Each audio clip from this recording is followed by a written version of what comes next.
The retail inflation in India surged to an 8-year high of 7.79% in April this year, which may prompt the Reserve Bank to go in for another interest rate hike in the next month policy review to tame price rise. To contain inflation going out of control, Reserve Bank has raised its key lending rate of record lows at an off-cycle meeting earlier in May.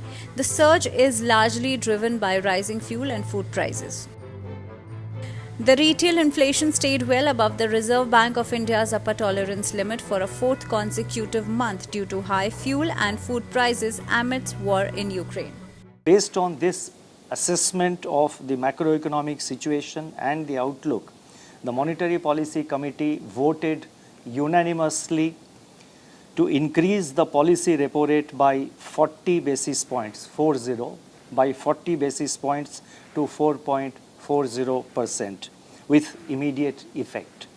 Consequently, the standing deposit facility rate stands adjusted to 4.15% and the marginal standing facility rate and bank rate to 4.65%. The MPC also decided to unanimously remain accommodative while focusing on withdrawal of accommodation to ensure that inflation remains within the target going forward while supporting growth.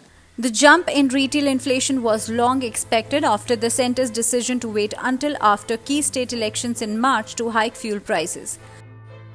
On the other side, the energy prices globally have also increased due to Russia's invasion of Ukraine in late February.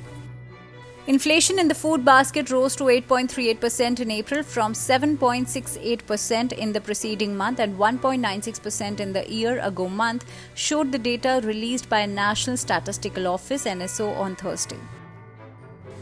The rate of price rise in fuel and light category in the retail inflation basket quickened to 10.80% in April this year from 7.52% in the preceding month.